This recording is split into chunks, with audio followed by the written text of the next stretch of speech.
Area under curve. अच्छा अभी भी ये भरोसा नहीं है शीट का क्या सीन है, ठीक है। एरिया अंडर कर्व, राइट है, एरिया अंडर कर्व एयूसी, बहुत ही शानदार टॉपिक है, बहुत इजी है, ठीक है। 100% कम से कम 2 से 3 क्वेश्चन एडवांस में देता ही है, 2 पेपर के अंदर इतना देना कोई बहुत मुश्किल काम नहीं है, ठीक है। मैच द कॉलम में 2 दे डाले, इधर उधर मिला के 2 दे डाले, और एक क्वेश्चन हर हालत में 101% मेंस में देता है। ध्यान रखना भाई, ये छोटा सा एनालिसिस और गारंटेड एनालिसिस, माना आपको इसमें सोचने की जरूरत नहीं है।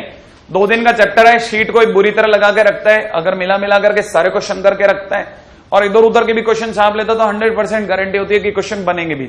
ज्यादा इंटीग्रेशन का यूज है नहीं उतने, इसमें भी देखो अपने को इंटीग्रेशन में भी क्या, ये बेसिक इंटीग्रेशन है। अगर आपको बताओ तो 1 - v² की जगह 1 + v², और उसके लिए -2v² अलग अलग करना, ये बहुत साधारण इंटीग्रेशन है जो हम लोग नॉर्मली तीसरे चौथे दिन तक पढ़ लेते हैं, है कि नहीं। तीसरे चौथे दिन तक इंटीग्रेशन भी हम लोग इतना पढ़ लेते हैं, सही है। तो वैसे ही इंटीग्रेशन का नॉर्मल यूज इसमें भी होने वाला है। सबसे पहले इसके जो बेसिक है उसको लिख डालते हैं। खास बात 4 बेसिक में पूरी कहानी निपट जाती है, राइट है, फुल ऑन कहानी पूरी 4 बेसिक में निपट जाती है। सबसे पहले चालू करते हैं एरिया अंडर कर्व पे। पहली चीज है ना भाई, फर्स्ट ऑफ ऑल लिखेगा एरिया बाउंडेड बिटवीन, ठीक है, हमारे लिए लिखेगा first point area bounded between. हम लोग ऐसा करके हर बार 10 सेकंड बचा सकते हैं, है ना। Area bounded between a b b, ठीक है।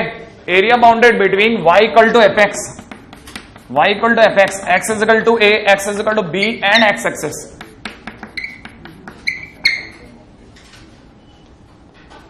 y = fx, x = a, x = b और x एक्सिस के बीच में घिरा हुआ एरिया।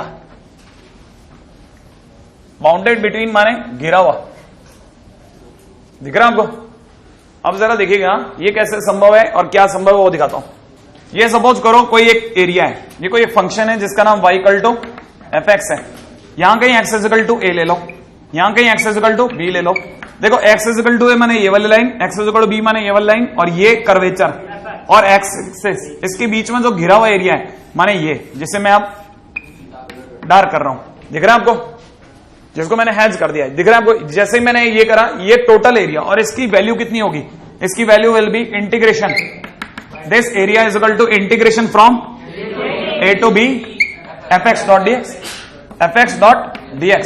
अब जरा इसे दूसरे तरीके से पढ़िए, है कि नहीं। यहां पर हमारे को किसकी वैल्यू गिवन है, x की वैल्यू। याद है, अगर मैं आपको याद हो तो पीछे जब हमने डेफिनेट इंटीग्रेशन पढ़ा था तब ये बोलते थे कि अगर पीछे dx है तो यहां किसकी वैल्यू होगी, x की। अब उल्टा है, यहां पे अगर x की वैल्यू गिवन है तो पीछे क्या लगेगा, dx, और अगर पीछे dx लगेगा तो आगे y लगेगा, ठीक है। क्यों, क्योंकि याद हो तो एक स्ट्रिप की एरिया y.dx होता है, याद है। ये हाइट होती है y और dx होता है ये डेप्थ, याद है। एक स्ट्रिप y विड्थ, तो अगर देखा तो दिस इज dx, यहां तक की बात समझ में आई। तो width is dx but the height is y, तो एक y.dx का मतलब हो गया एक स्ट्रिप, और वो स्ट्रिप कहां से कहां तक रन हो रही है, a से b तक। तो हमारे पास टोटल एरिया आ गया a से लेके b तक की स्ट्रिप का, नहीं आया। तो अपने पास में जो एरिया आया y.dx, और y = fx होता है, इसलिए y.dx ना बोल करके fx.dx बोला जाएगा। कहानी पकड़ में आ गई। तो आप में से कोई चाहे तो ये इसकी जगह y.dx भी बोल सकता है, a से b।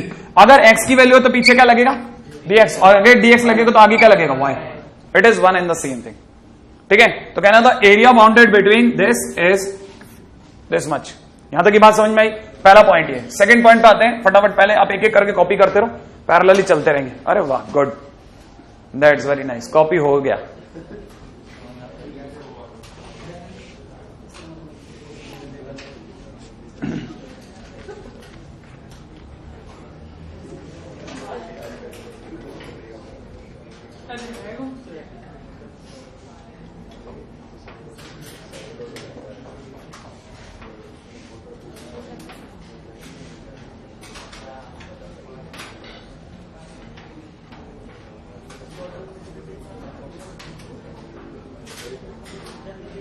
अगला टाइटल है area bounded between x = fy, y = a, y = b and y axis is question mark, right है भाई। अच्छा, आप में से अगर किसी की नजर पड़ी हो तो अब की बार हमारे पास x = fy है, माने फंक्शन किसका है? y का। अगर फंक्शन y का है तो ऑब्वियस सी बात है कि जो डायग्राम बनेगा, आप में से कई लोग इसे y equal to f inverse x भी समझ सकते हैं, माने एफ एक्स का इनवर्स। सही है। तो हमारे पास में इस बार जो डायग्राम है वो इस तरह का ले लेता हूं एक बार के लिए मैं, वर्टिकल तो नहीं, हल्का फुल्का इस तरह का स्लांट इस तरह से ले लिया मैंने। अगर मैंने ले लिया तो हमारे पास में एरिया कहां से कहां तक है? y इक्वल टू ए से लेकर के y इक्वल टू बी तक, और y एक्सेस से घिरा हुआ। दिख रहा है आपको? माना मेरे को अब की बार ये वाला एरिया चाहिए। अगर मुझे ये वाला एरिया चाहिए तो अब की बार स्ट्रिप यूं चलेगी, क्या कहते हो? अगर स्ट्रिप यूं चलेगी तो उसकी विड्थ कितनी होगी? dy। अच्छा, ये दूरी कितनी होगी? x। तो हमारे एक स्ट्रिप की वैल्यू कितनी आ गई? x dot dy। और हमारे को ऐसी स्ट्रिप कहां से कहां तक देखनी है? a से b तक। तो मेरे लिए dy ही तो बदलेगा, x तो फिक्स हो गया, dy ही तो डिफरेंस दे रहा है, और y का डिफरेंस कहां से कहां तक आएगा?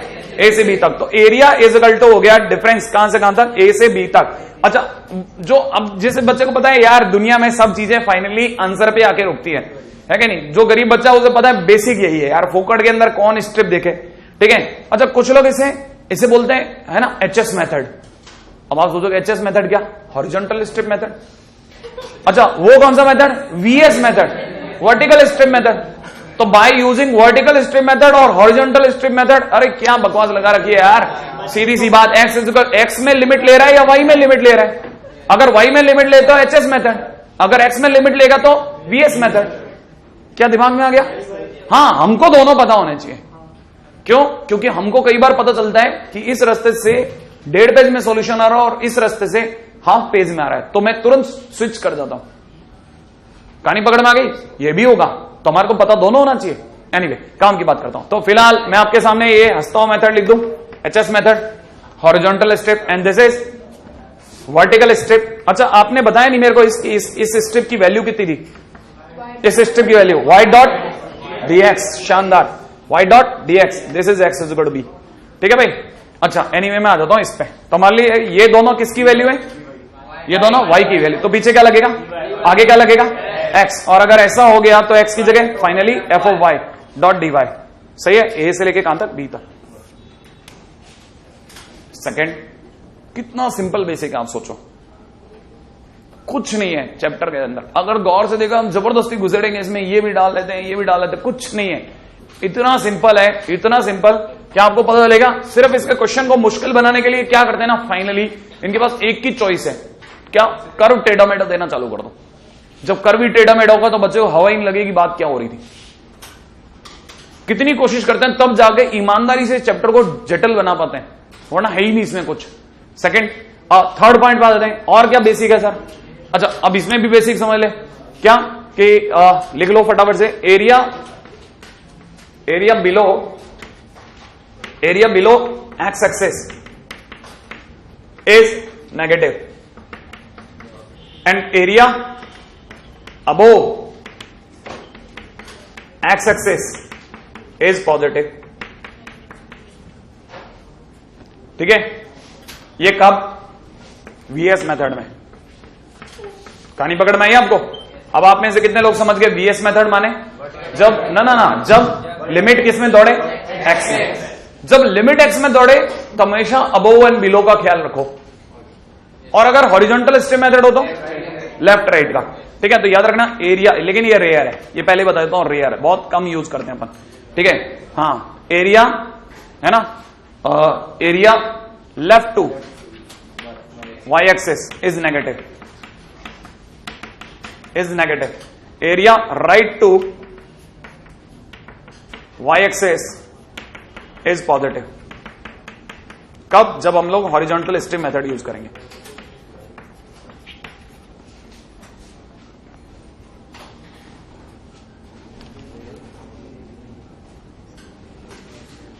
हो गया? अच्छा,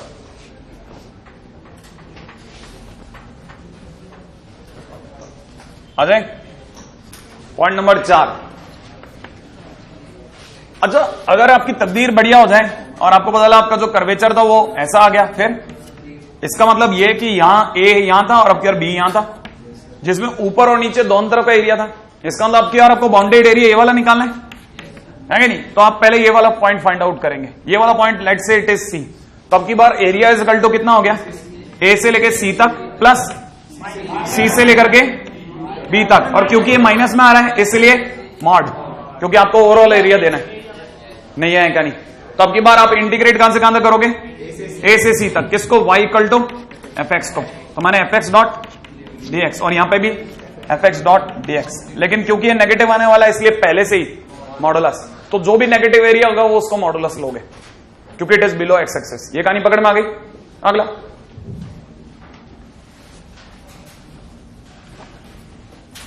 पॉइंट नंबर 5, पांचवी कहानी।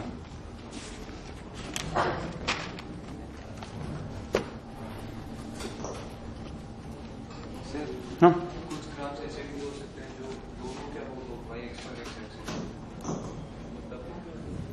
हाँ आप, लेकिन उसमें कोई एक मेथड ही तो यूज करोगे, एक्स एक्सिस और वाई एक्सिस वाला।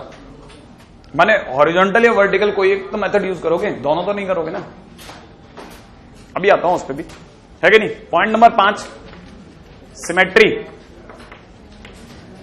ये भी बहुत ध्यान से सुन लेना, हर किसी बच्चे को ये कम से कम इतना तो आइडिया होना ही चाहिए।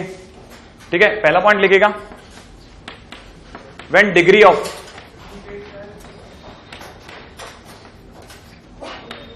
X is even. लिखा आपने? When degree of x is even. अगर बाय द वे एक्स की डिग्री इवन हो तो समझ जाना चाहिए कि अगर एक्स की डिग्री इवन है इसका मतलब curve is symmetric about, then curve is symmetric about y axis. सही है, then curve is symmetric about y axis. सही है। एक एग्जांपल यहां लगा देता हूं, जैसे y equal to x square. आगे बढ़ने की जरूरत ही नहीं है। y equal to x square कभी देखा है? देखो, जैसा y एक्सिस के और वैसा दूसरी साइड नहीं है। तो हमेशा आपको यह ध्यान रखना है डिग्री किसकी इवन है। अगर x की डिग्री इवन है तो y एक्सिस के अबाउट सिमेट्रिक होगा। ठीक है। अच्छा, अब बात नंबर 2, क्या दूसरा पॉइंट क्या है? When degree of y is even. ये मेरा गला बैठा हुआ है अब। हाँ भाई, इस पे आ जाओ। अच्छा जल्दी से बताओ, अगर degree of y is even तो मतलब किसके अबाउट सिमेट्रिक है? अच्छा एक एग्जांपल दूं, y square is equal to 4x। जैसा पैराबोला, पैराबोला अपने आप में किसके अबाउट सिमेट्रिक है? एक्स एक्सिस के। जैसा इस साइड वैसा इस साइड। अच्छा, एक बच्चे के दिमाग में ये आना चाहिए, मैं ये पढ़ क्यों रहा हूं, क्या मतलब लेना देना क्या है? हाँ वो बताता हूं, वो भी बताता हूं। इसको बताने के लिए अपने को छठे पॉइंट पे चलना पड़ेगा। थोड़ी देर रुक दें, वेट करके फिर आता हूं, फिर समझाऊंगा। नहीं तो मैं अभी अगर पहले प्रायरली समझाऊं छठा समझ में आ जाएगा, और जल्दी नहीं समझ में आनी चाहिए चीजें। टाइम से आ जाए तो ठीक है, ठीक है, टाइम से पहले समझना गलत। हाँ भाई, अगला सर मेरे का तो आपको पता ही क्या होने वाला है। ठीक है मेरे एक्स और वाई दोनों की डिग्री इवन आएगी। ठीक है, तो when degree of x and y is even, अगर एक्स और वाई दोनों की डिग्री इवन हो जाए तो symmetric about x and y axis both. बिल्कुल जैसा सर्कल, जैसा x square plus y square is equal to a square. Circle, circle चारों के प्रति सिमेट्रिक है। सही है। पॉइंट, अगले पॉइंट पे आता हूं। सिमेट्रिसिटी के बाद नेक्स्ट पॉइंट। ठीक है, पॉइंट नंबर 6।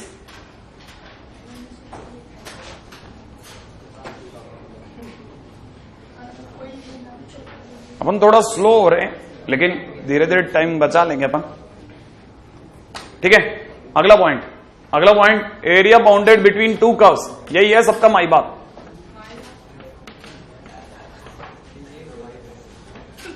इस पूरे चैप्टर का खेल खेलने वाला वीएस मेथड, एचएस मेथड से भी अच्छी चीज, area bounded between two curves. लिख लीजिएगा, इसको जरा देख लेते हैं, पहले एक बार जरा समझ लेते हैं। जैसे सपोज कीजिए, बहुत खटक से न समझ में आने वाली चीज है, थ्योरी में कई रुकावट नहीं है। ठीक है, ये जैसे सपोज करो एक कर्वेचर है। अच्छा, ये सपोज करो कि ये दूसरा कर्वेचर है कि नहीं? दोनों एक जैसे हो गए ऑलमोस्ट। थोड़ा ये दूसरा कर्वेचर है। ठीक है। अच्छा, इस कर्व का नाम क्या है sir? y equal to f x. इस कर्व का नाम क्या है? y equal to g x. सही है भाई। अपन ने क्या किया, अपन ने x इक्वल टू a से लेकर के x इक्वल टू b के बीच में एरिया निकाला। x इक्वल टू a से x इक्वल टू b के बीच में जो एरिया बाउंड हुआ वो ये वाला हो गया। क्या आप ये बात समझ गए? नहीं आई? दिख गया आपको? इस बार जो बाउंडेड एरिया वो ये वाला हुआ। ये कहानी पकड़ में आ गई। अच्छा, इसके बार अगर भाई तो मुझे ये एरिया निकालना है तो मेरे पास में तरीका क्या है? मैं पहले ए से बी के बीच में एफ एक्स के नीचे का टोटल एरिया निकालूंगा। टोटल एरिया निकलते ही टोटल बरसात यहां तक आएगी, नहीं आई। उसमें से जी एक्स के नीचे आने वाला एरिया ये वाला होगा और उसको उसमें से माइनस करा दूंगा। या तो मैं ये बुद्धिमानी करूं या फिर गरीब बच्चे की तरह सोचें, बाहर में गया कौन बारिश किस में से कौन घटाए, सीधी बात। आओ ऊपर कौन, एफ एक्स, तो सीधी सी तरीका एरिया इज इक्वल टू निकालना हो ए से बी तक इंटीग्रेट अपर माइनस लोअर, डायरेक्ट। अपर माइनस लोअर का मतलब अपर कौन है, एफ एक्स, और लोअर कौन है, जी एक्स। ऊपर वाले कर्वेचर में से नीचे वाला कर्वेचर घटा करके डायरेक्ट इंटीग्रेट कर दो, सीधा आंसर पटक जाता है।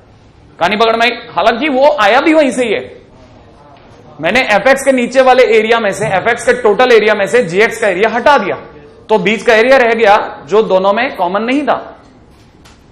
सही है, हाँ। और भाई अगर भाई द समझदारी से देखो तो F upper minus f lower, कब, जब लिमिट कहां से कहां हो, लिमिट एक्स की हो, है कि नहीं। तो याद रखना मैं इसको दो तरीके से समझा रहा हूं।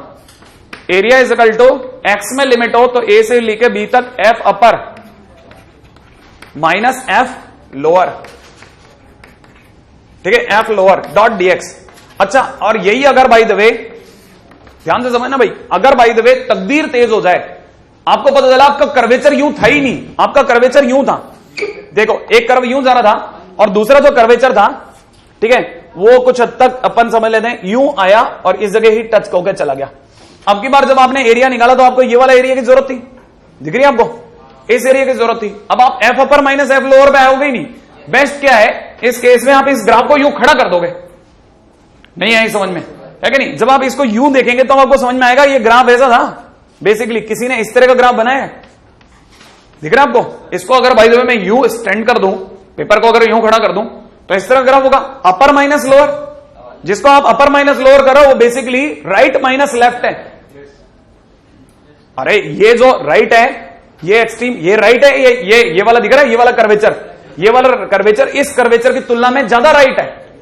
ये वाला राइट है और ये वाला लेफ्ट है, तो राइट में से लेफ्ट ही तो घटा रहे हो आप एक तरह से अपर माइनस लोअर करते समय। तो जब भी आप डिग्रीज, माने जब आप लिमिट जो है वाई में खेलोगे, तो आप लिमिट अगर वाई में आ जाओ, वाई इक्वल टू ए से वाई इक्वल टू बी में, तो याद रखना फंक्शन लेफ्ट की जगह function right minus function left, ये घटाते हैं। सही है भाई, ये बहुत इंपॉर्टेंट पॉइंट है, डॉट डीवाई। जब आप लिमिट वाई में लो तो लेफ्ट राइट माइनस लेफ्ट करोगे, अदरवाइज अपर माइनस लोअर करोगे। सही है। अच्छा, ये भी आपको क्लियर कर देता हूं, ये ऐसा कोई बहुत क्रिटिकल इश्यू नहीं है, आप इतना तक क्लियर रह सकते हैं, 97% क्वेश्चन में इसी से काम चल जाता है। लेकिन आपको पता है आईआईटी 3% में खेलता है, ठीक है। तो आपको पता होना चाहिए आईआईटी में, मतलब अगर 10 क्वेश्चन भेजें तो 10 में से 4 क्वेश्चन आपको ये वाले भी खिलाएगा, वो राइट माइनस लेफ्ट। तो आपको नजर दोनों पे रखनी पड़ती है, भाई क्या करूं, सामंजस्य बना के खेलें। अच्छा सर, ये माई बाप क्यों है सबका, मतलब आपने बोला ये सबसे ऊपर क्यों है? इसीलिए क्योंकि आप में से किसी ने कभी ये बात नहीं सोची कि जैसे मेरे टाइम में मैं अपने टीचर से पूछता मर गया कि भाई समझा दे कोई, y equal to f x, मेरे दिमाग में बड़ा अलग सा गणित चलता रहता था, ठीक है। मतलब आप समझो दुनिया के सबसे घटिया गणित वाले बच्चों में से एक, ठीक है। मेरे दिमाग में आता था, सर आप एक बात बताओ, मैं इंटीग्रेट कर रहा हूं, बराबर है, मैं इंटीग्रेट करने को तैयार बैठा हूं, ए से बी तक इंटीग्रेशन करूंगा, आप कहते हो ये एरिया आएगा, मैं तैयार हूं। लेकिन मेरा दिमाग कह रहा है इसको पता कैसे चला कि मुझे यहीं रुकना है, इसके नीचे का एरिया निकालना है, इन दोनों के बीच घिरा हुआ निकालना है, इसमें एक्स एक्सिस कहां से घुस गई, ये इन्फिनिट तो क्यों नहीं निकाल रहा, और नीचे ले जाओ, और नीचे क्यों नहीं जा रहा, इसको कैसे पता चला ये बीच में लाइन खड़ी है, इस फार्मूले को कैसे पता चला। सब लोग हंसी मजाक करते थे यार क्या बकवास क्वेश्चन। लेकिन बाद में मैं जब खुद अपने आप समझाने लगा दुनिया को, तब मैं दुनिया को ये बताया करता था भाई ऐसा नहीं है, एक्चुअल में एरिया तो पूरा आता है। लेकिन आप देखो जब आप लिख रहे होते हैं ना एरिया, आप इसका इतने एरिया का वैल्यू क्या निकालोगे, ए से लेके बी तक एफ एक्स डॉट डीएक्स ही तो लिखते हो, है ना। तो आप एफ एक्स डॉट डीएक्स नहीं लिख रहे होते, चुपचाप f x minus 0 dot d x लिख रहे होते, क्योंकि 0 लिखने में कोई बुराई नहीं है। तो एक तरफ आपके पास y equal to f x हो जाता है जो कि ये कर्वेचर है, और एक तरफ अगर y बराबर 0 हो जाता है जो कि एक्स एक्सिस है। y इक्वल टू 0 भी इसमें शामिल है, चुपचाप। कहानी पकड़ में आई। इसका मतलब ये कि ये दिखने में जरूर एक कर्व का फार्मूला है, लेकिन ये एक कर्व नहीं है, ये 2 कर्व का फार्मूला है। दुनिया में कोई फार्मूला ऐसा नहीं बना जो एरिया बताए और एक कर्व के नीचे का एरिया बताए। हमेशा दो कर्व के नीचे का एरिया, ये सबका माई बाप। इसका अंदर fx अगर मौजूद है तो नीचे कोई gx भी है जो कि y बराबर 0 है, जिसका होना नहीं होना दिख नहीं रहा, क्योंकि अगर ये 0 है तो fx माइनस 0 fx ही होता है, जो दिखता नहीं, हमारे को पता नहीं चल पाता। अब आपको समझ में आया या नहीं आया? इसका मतलब there is always y equal to fx minus gx। मैंने कहा ना, जो गरीब बच्चा ढूंढ सकता है ना, वो कोई नहीं ढूंढ सकता। मैं तो महान मानता हूं गरीब बच्चा के तो जय हो, मतलब उसको तो क्या है, वो बेचारा उसको क्रम नहीं मिल रहा कुछ, वो आज तक इसी जुगाड़ में है कि कोई क्रम मिल जाए, बस एक के बाद एक क्वेश्चन बनते चले, नहीं तो वो तो मतलब बम तो वो सब जगह लगाया है, बस उसको क्रम नहीं मिल रहा। आपको क्रम मिल जाता है, उसमें और आप में इतना ही अंतर है, तड़प तो उसकी भी उतनी है लगभग। अच्छा एनीवे, खैर ये समझ में आ गया। अच्छा अब पॉइंट ये, सर आपको पता है मेरे साथ तो क्या होने वाला है ना मेरा आपका पता ही है, स्पेशल केस चलेगा हमेशा, अपन नॉर्मल बने ही नहीं है, ठीक है। अब मैं आपसे जो क्वेश्चन पूछूंगा वो आपको और सन्नाटे में डाल देगा। क्या मेरे साथ क्या होगा, मैं चक्कर में आ जाऊंगा, मेरा एक कर्वेचर एक्स एक्सिस ऊपर मिलेगा और एक नीचे मिलेगा, ठीक है। तो मुझे ये समझ में आएगा हमने मॉड लेना है कि नहीं लेना, अब की बार इसमें मॉड लेना है कि नहीं लेना। माने आपने अगर एक्स इक्वल टू ए से एक्स इक्वल टू बी के बीच में निकाला तो मेरा एक कर्वेचर ऊपर पड़ेगा एक नीचे पड़ेगा, आपने डायग्राम में दोनों ऊपर डाल दिए, मेरे साथ जरूर ऐसा होगा एक नीचे मिलने वाला है, पक्का लिख लो आप, सही है। अब मैं क्या करूंगा, है कि नहीं, मैंने कहा आपको यही तो समझाता हूं, बहुत सिंपल सी बात है। जब दो फंक्शन होते हैं, एक में से दूसरा घटा रहे होते हो तो बीच में कोई टाइटो नहीं कर सकता, समझ रहे हैं आप। इसका मतलब जब आप fx माइनस gx लगा रहे होते हो ना, तो ये जो एक्स एक्सिस के अबोव बिलो ये सब फंडे बंद हो चुके होते हैं। बात समझ में आई या नहीं आई? इसका मतलब ये कि इफ मतलब while using area between two curves there is no need to use modulus for the area below x axis। जब भी fx माइनस gx होता है तो आप इस पूरी कहानी से बाहर आ चुके होते हो, अबोव एंड बिलो वाली। क्यों? क्योंकि वो वहां से सेंड करता है इसमें से घटाओ, ठीक है ना। अच्छा एक मिनट के लिए ये हुआ कैसे वो भी सोचो आप, आपके पास में आंसर भी आ जाएगा। आप जो बोल रहे हो fx माइनस gx, सोचा तो आप लिख सकते हो, आपने इंटीग्रेट करा a से b तक fx माइनस a से लेके b तक gx। सोचना जरा, एक बार जरा सोचना, जब आप fx लिख रहे हो तो fx से लेकर के, fx का मतलब समझे आप, fx का मतलब हो गया जब आपने ये इंटीग्रेशन में fx, याद है मैंने fx मैंने gx को अलग अलग इंटीग्रेट कर दिया, अलग अलग दे दिया, तो मैं जब fx का इंटीग्रेशन कर रहा हूं तो मेरे पास ये एरिया आएगा इस एक्सेस से ऊपर ऊपर का, सोचो आप यही एरिया आएगा। अच्छा और ये माइनस gx का मतलब समझे आप, gx ऑलरेडी नेगेटिव है, तो जब आप उसको नेगेटिव कर रहे हो तो उल्टा ऐड कर जाते हो, नहीं है तो आप उल्टा ऐड करिए, तो ऐड होते समय क्या करता है ना, वो नीचे का एरिया ऐड हो जाता है, तो ऊपर का एरिया प्लस नीचे का एरिया हो जाता है। नहीं है आपको कहानी पकड़ना है नहीं। अब आप एक मेरे को इस जगह घेर सकते हो, सर अब आपको पता है, आपने मुझे सिखा दिया कि इसका मतलब ये कि इस लाइन का बिलो एक्स अबो बिलो का कोई फर्क नहीं पड़ेगा।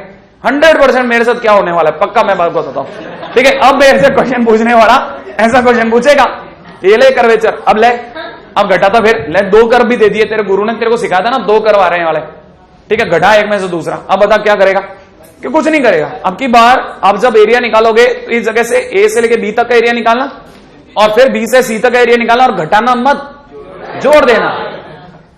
आया? हाँ, तो कई बार दो कर्व में जोड़ना भी होता है। इसका मतलब सर मुझे ग्राफ आने चाहिए, हाँ थोड़ा बहुत तो आने चाहिए, थोड़ा बहुत तो आने चाहिए, और थोड़ा बहुत आ जाएंगे। ये आप यूं समझो, इस 2 दिन के अंदर विल मेक एटलीस्ट जो मुझे लगता है ना 40 के करीब ग्राफ बना डालेंगे अपन, क्योंकि अगर अपन 40 क्वेश्चन करते हैं 40 ग्राफ तो खटखट बन जाते हैं। क्या आप बताओ, साइन एक्स का ग्राफ नहीं आता, एक्स स्क्वायर का आता है, एक्स स्क्वायर प्लस 1 का आता है, साइन एक्स प्लस 1 का आता है कि नहीं। और अपने यहाँ जितने क्वेश्चन होने वाले हैं ना जो शीट के, उनमें वो ग्राफ पे नहीं उलझाएगा, वो आपको ऐसे ही मार देगा, वो ऐसे ही उड़ा देगा आपको, हाँ वो आपको ऐसे ही खत्म कर देगा। आप इसमें चिंता मत करो, अपने किस्मत पे यकीन रखा करो, have faith on your luck. अच्छा खैर, ये यहाँ तक की बात समझ में आई या नहीं आई? अरे ये तो बहुत सिंपल है कि नहीं। अच्छा ये वाली भी आ गई क्या? हाँ मैंने सोचा, नहीं तो फिर मेरे पास एक बहुत शानदार एग्जाम्पल था बिहार का, ठीक है बिहार में एक कहावत है कि अगर आप आमने सामने बैठ के खाना खाते हैं ना तो वास्तु से मुक्त हो जाते हैं। लोग आपस में एक दूसरे को बोलते हैं ये बात, ये बड़े बूढ़े आपस में बोलते हैं कि है ना, जैसे नॉर्मली आप खाना खा रहे हो और दक्षिण की तरफ मुंह करके खा रहे हो, पीछे टोक देते हैं, कम से कम पूर्व की तरफ मुंह करके खा, टोकते ना वास्तु के जानकार लोग कि खाना खाना है तो सूरज की तरफ देख के खा, है कि नहीं? और यही अगर आप आमने सामने जंगल में बैठ के खाना खा रहे हो तो भी भूत प्रेत व्याधा से मुक्त हो, क्योंकि उस समय कोई टोक नहीं लगेगी, क्योंकि आमने सामने बैठो आप। इसीलिए पंगत में आमने सामने बैठा के खाना खिलाते हैं, क्योंकि वो बाधा मुक्त हो जाता है। याद है अपने यहाँ पे मंदिरों में खिलाते ना खाना, हाँ, टोक से मुक्त हो जाते हैं, उस समय कोई टोक नहीं लगती आमने सामने बैठा के खिलाने से, ऐसा बोला जाता है। तो इसीलिए जब दो कर्म आमने सामने होते हैं ना तो it is free from x axis.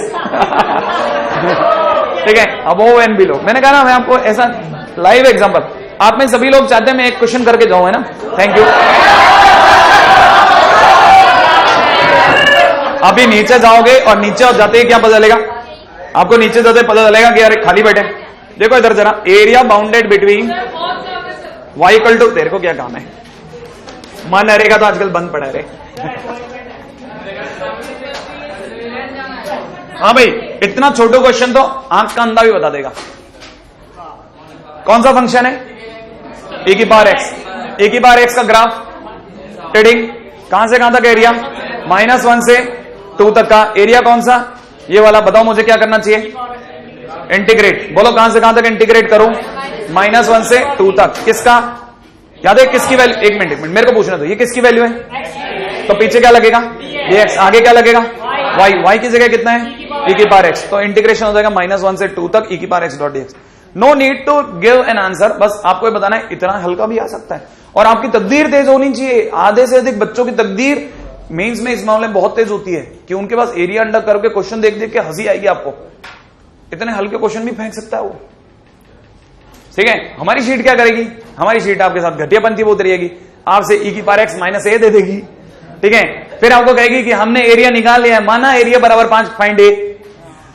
ठीक है नहीं है आपको कहानी पकड़ में, तो आप क्या करोगे? कुछ लोग छोड़ देंगे, जबकि कुछ लोग समझते हैं कि e की पावर x माइनस ए में क्या करना है, e की पावर माइनस ए को बाहर ले जाओ, e की पावर x का इंटीग्रेशन कर लो। इतनी दूर तक तो इंटीग्रेशन होगा नहीं है, और इंटीग्रेशन में -1 से 2 तक का एरिया निकालेंगे, फिर अपने आंसर को उससे मैच करा लेंगे, e की पावर एक का वैल्यू आ जाएगा। नहीं आया? ठीक है, अच्छा फिर हमारी शीट को अच्छा नहीं लगेगा, e की पावर a की वैल्यू निकाल रहा है। अच्छा कोई बात नहीं, एक और b निकलवाओ। अब जब आ गया a और b आ गया, वो कहेगा find limit x tend to 0 a by b। उसको लगेगा बड़ा क्वेश्चन हो गया, अरे वह धांसू क्वेश्चन है। और ये क्वेश्चन चलते रहेंगे। आपको लगता है कि हम बहुत भारी प्रयास कर रहे हैं, ठीक है, जबकि वो क्या कर रहा है? एक ही टाइम पे 3 या 4 राउंड अलग अलग जगह के निकलवा रहा है। तो कम फॉर दैट, है ना? एक क्वेश्चन आप करके जा रहे हो ना? अरे भाई, मैंने पहली बार जिंदगी में आप लोगों को इतनी मेहनत कर दी। लिखो लिखो लिखो लिखो अगला क्वेश्चन। एरिया बाउंडेड बिटवीन,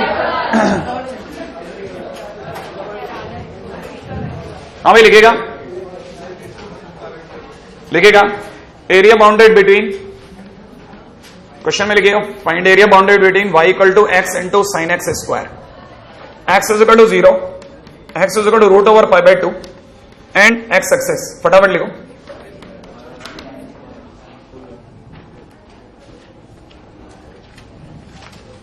हाँ भाई, अब मैं आपको जो चीज समझाना चाहता हूं चुपचाप सुनो आप, क्योंकि आपका पहला धर्म यही है कि नहीं? इस मामले में जरा समझो आप क्या सुनना है। आपके कान इस बात को सुनना चाहते हैं या आज नहीं तो कल से सुनना चाहेंगे? क्या ये कि सर मुझे इसका ग्राफ नहीं आता, अब मैं क्या करूं, है कि नहीं? अब मैं क्या करूं? अगर आपको किसी का ग्राफ नहीं आता तो आपको तुरंत तय कर लेना चाहिए कि बस भगवान इतना कर दे कि मेरे को ये बात पक्की हो जाए कि हमेशा तो पॉजिटिव है नेगेटिव है। आपको पता होना चाहिए आपका एक्स कहां से कहां तक दौड़ रहा है? 0 से √ पाई बाय 2, हाँ या ना? इसका मतलब एक्स कैसा है? बहुत शानदार, एक्स कैसा है? पॉजिटिव। अच्छा एक और बात बताऊं, इस दौरान में साइन एक्स स्क्वायर में जो एक्स स्क्वायर वो कहां से कहां तक दौड़ेगा? 0 से पाई बाय 2। 0 से पाई बाय 2 में क्वाड्रेंट कौन सा? फर्स्ट क्वाड्रेंट में साइन एक्स स्क्वायर कैसा? Sign x square positive. X कैसा है? पॉजिटिव। और साइन एक्स स्क्वायर कैसा है? पॉजिटिव। इसका मतलब y इक्वल टू में x into sine x square भी पॉजिटिव होगा। पॉजिटिव हो माने ग्राफ कैसा होगा? एक्स एक्सिस के ऊपर। इसका मतलब आपको कहीं डरने की जरूरत नहीं है कि अचानक से कहीं डिप मार गया और मेरे को मॉडल लगवाना पड़ गया तो कहानी पकड़ में आई। इसका मतलब यह है कि graph above x axis always, graph above x axis always. यहां तक कहानी पकड़ में आई। अगर ग्राफ हमेशा एक्स एक्सिस के ऊपर है, no need to make graph. क्यों? क्योंकि आपको गारंटी होगी ग्राफ हमेशा एक्स एक्सिस के ऊपर डिप मारेगा ही नहीं, तो मेरे को क्या डर है? मॉड क्यों बनाऊं? मॉड क्यों लगाऊंगा? और जब मेरे को मॉड लगाने का डर नहीं है तो मैं ग्राफ क्यों बनाऊं? फिर मेरे को क्या करना है? मेरे को डायरेक्ट इंटीग्रेट करना है। सही है। इंटीग्रेशन कहां से कहां में, area is equal to integration from 0 to root over π/2, सही है। अच्छा ये दोनों किसकी वैल्यू, तो पीछे क्या लगेगा dx, आगे क्या लगेगा y की जगह x into sine x square dot dx। कितने लोगों को ध्यान है इसमें x स्क्वायर को t, बिल्कुल इस केस में हमको x स्क्वायर को t मानना पड़ेगा। x स्क्वायर को t मानते ही x dx बराबर dt/2, ठीक है। और लिमिट 0 से अंडररूट π/2 अब तक थी, याद है। ये दोनों x की वैल्यू जब 0 रखता हूं तो t की वैल्यू 0 और ये कितनी π/2, x dx की जगह 1/2 sin t dt। कितने लोगों को पता है sin t का 0 से π/2 में एरिया 1, आधा झोपड़ा, याद आ गया। तो इसका आंसर विल बी 1 इंटू 1/2, बोले तो 1/2, बस इतना ही बताना था, ठीक है। अब आप ये नहीं कह सकते कि अपन ने सिर्फ थ्योरी पढ़ी थी।